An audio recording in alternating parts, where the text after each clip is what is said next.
Alright, RC World. I got everything unpacked. Just wanted to show you a little bit better, a little bit more on the parts themselves. This is the canopy. It pretty much covers the entire thing plus a portion of the tail boom. Overall, it's good paint job. It's really light and flimsy, so you have to be careful with it. Had a couple little blemishes, no big deal, right there, and then the black had some, surface scratches, and there was like a little place in the paint where they missed, I guess. But overall, that's little stuff. Doesn't really bother me too much. You can kind of see the layout here. I'll just kind of point. There were 3 boxes, and they're broken down. I don't know, once I get the manual open and look at it, they may go, I know some companies will, label their bags, or they'll keep the boxes for what gets assembled per the instructions. So this all, the frame and all this stuff was one box. Looks like it's majority of the lower portion, and a set in like the accessory stuff for like the servos and stuff like that, and the skids. Box 2 was upper frame and head. Box 3 was the fan, shroud, clutch, bell, tank, and then the tail boom and tail rotor rod were together as well, just laying in the box. But I know the first thing it listed in the instructions was to sand the frames, basically sanding the edge for no sharp corners. Never done this before, but carbon does conduct electricity, so they say. Well, it does. So, plus, if you got wires, any sharp edges, vibrations could cause them to get cut. So I'm going to go ahead and just smooth and round the edges on all the frames before I even get started. I have a sanding block that I'll get for the straight areas, and then I probably won't do it on all the little cutouts, but just mainly around the front where all the wires are going to be. That's the biggest concern. That's why I decided to go get rid of the JR servos, was because I'm just trying to cut down on wires. And yeah, granted, it's not the servos that are causing the wires, but because they're only 6 volts, the JRs, 8717s and the 8900, they're only 6 volts, and I always run like a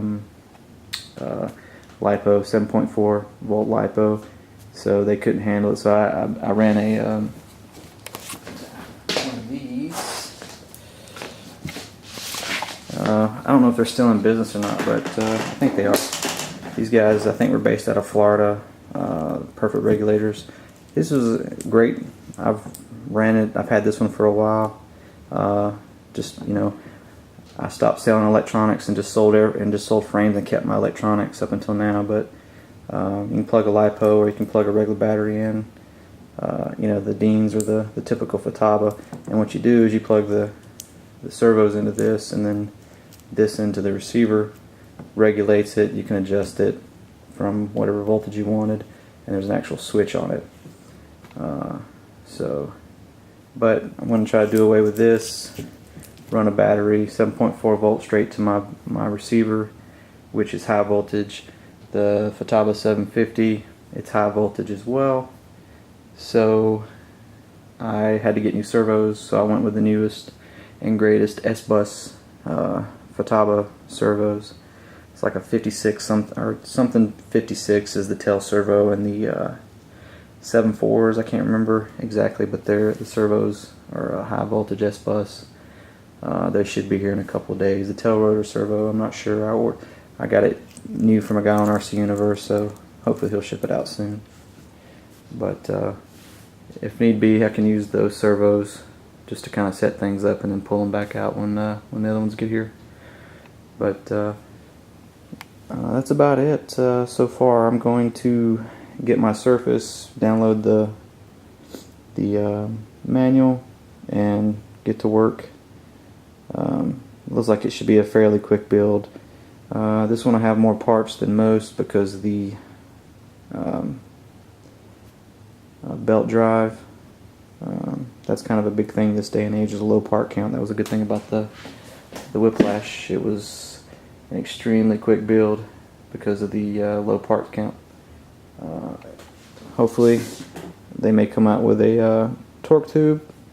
Who knows? Probably not. I don't think it's conducive to this design, but it'll be my first belt drive, so we'll see how it goes. Well, not my first. My first was small electrics, but first belt drive on a large helicopter, that is. But like I said, if you just tuning in, I got links going to be on Facebook and YouTube, so for any of those that are interested, they can follow either or. And for the most part, unless I find something that warrants, this is probably just going to be more so a picture heavy build, and then if I see something that I want to point out, or I may just do sporadic videos just kind of showing major assembly, that kind of deal. But oh, one other thing when I got you here,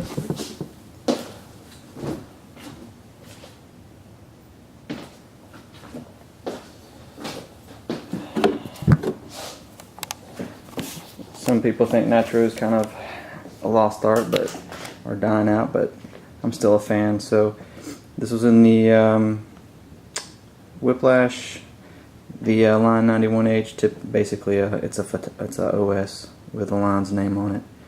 Gonna be running this with a Hatari. I believe it was the SB20. I can't remember what it was, but I've had this engine for a little while. This is just rubbing on the head, or the shroud, but I took it apart because it was kind of gummed up a little bit from sitting while I was deployed. Just took it apart, pulled everything out, and cleaned it up because that nitro that was still in there. But the engine is really, really clean, good compression. There's nothing wrong with it. It's got maybe, gosh, 10, 15 gallons on it. Still runs like a top. So I'm just going to throw that back in there.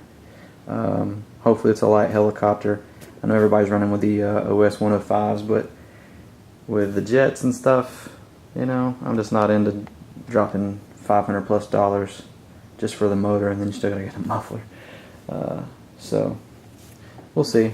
You never know. But till next time, you guys take it easy, and I'm gonna get started. And like I said, if you need to find the Facebook, if you do like a search for the fender bean, it should pop up. I just kind of come up with like a goofy little fender beans or cool beans RC builds, just to go for like a little avatar. So till next time, you guys take it easy. I'm gonna get started. Later.